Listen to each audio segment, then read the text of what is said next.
I, Chandraviram Ponnusamy Radhakrishnan, CP Radhakrishnan ने भारत के 15वें उपराष्ट्रपति के रूप में शपथ ले ली है। राष्ट्रपति भवन में आयोजित कार्यक्रम में राष्ट्रपति द्रौपदी मुर्मू ने सीपी राधाकृष्णन को पद और गोपनीयता की शपथ दिलाई। upon which I am about to enter. इस मौके पर प्रधानमंत्री नरेंद्र मोदी और पूर्व उपराष्ट्रपति जगदीप धनखड़ भी मौजूद रहे। वहीं पीएम मोदी ने सीपी राधाकृष्णन को उपराष्ट्रपति बनने पर बधाई दी। उपराष्ट्रपति चुने जाने से पहले राधाकृष्णन महाराष्ट्र के राज्यपाल थे। शपथ ग्रहण समारोह के लिए एनडीए के तमाम वरिष्ठ नेताओं के साथ साथ विपक्ष के नेताओं को भी निमंत्रण भेजे गए थे, लेकिन इस कार्यक्रम में विपक्ष नजर नहीं आया। विपक्षी दलों के नेताओं ने कहीं व्यस्त होने की वजह बताई तो कहीं सत्ता पक्ष पर इज्जत न देने का आरोप लगाया। राहुल गांधी जी देश के नेता प्रतिपक्ष हैं, उनके ऊपर बहुत बड़ी जिम्मेदारी है। देश में कई जगह उन्हें जाना रहता है, उनके पूरे नियोजित कार्यक्रम रहते हैं। हो सकता है वो शपथ में न पहुंच पाए हों, इसका ये मतलब नहीं कि उपराष्ट्रपति पद का सम्मान नहीं करते। उपराष्ट्रपति, राष्ट्रपति, प्रधानमंत्री, गृह मंत्री, इनका सभी सम्मान करते हैं। ये अलग बात है कि हम वहाँ नहीं पहुँच पा रहे हैं किन्हीं और कारणों से, लेकिन कोई इसको राजनीति के चश्मे से न देखे। नेता विरोधी दल लोकसभा में से राहुल गांधी जी की कहाँ व्यस्तता है ये तो हमें नहीं पता, कांग्रेस पार्टी बेहतर बताएगी। लेकिन जिस तरह से विपक्ष का मजाक उड़ाया जाता है, विपक्ष को सम्मान सत्ता पक्ष नहीं देता है, तो राहुल गांधी जी दूरी बनाते हैं। विपक्ष भी सरकार का अंग होता है। अपोज नहीं है तो डेमोक्रेसी में तो ऐसा नहीं, लेकिन मैं समझता हूँ बहुत सारे लोगों को निमंत्रण ही नहीं दिया गया, ऐसा तो नहीं होता है।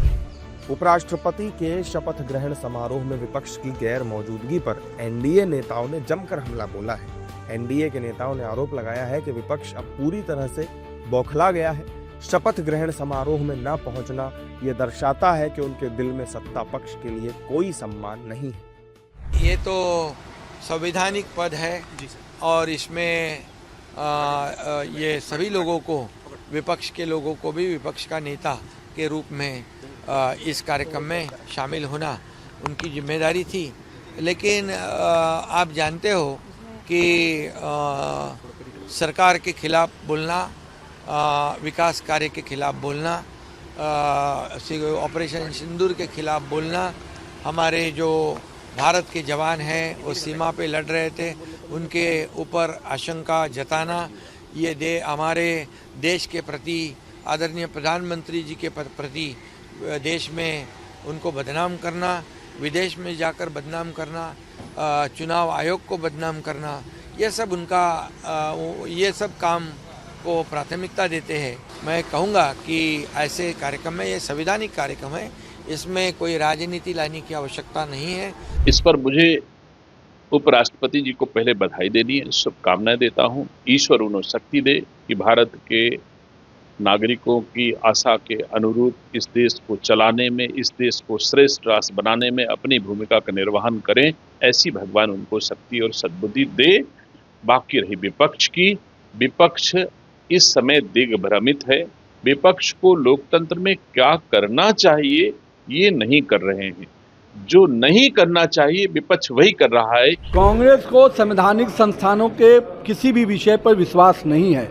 उसको भारत के संविधान पर अगर भरोसा होता तो निश्चित रूप से उस चुनाव की प्रक्रिया को मानते। उनको इलेक्शन कमीशन पे भरोसा नहीं है, उनको सुप्रीम कोर्ट पे भरोसा नहीं है, उनको देश की किसी संवैधानिक संस्थानों पर नहीं भरोसा है, तो उनको पाकिस्तान के कानून पे भरोसा है, जिन्ना के कानून पे भरोसा है, तो वो उसी की बात करेंगे। तमिलनाडु के तिरुपुर में जन्मे सीपी राधाकृष्णन आरएसएस के स्वयंसेवक के तौर पर सार्वजनिक जीवन में आए थे और 1974 में जनसंघ की राज्य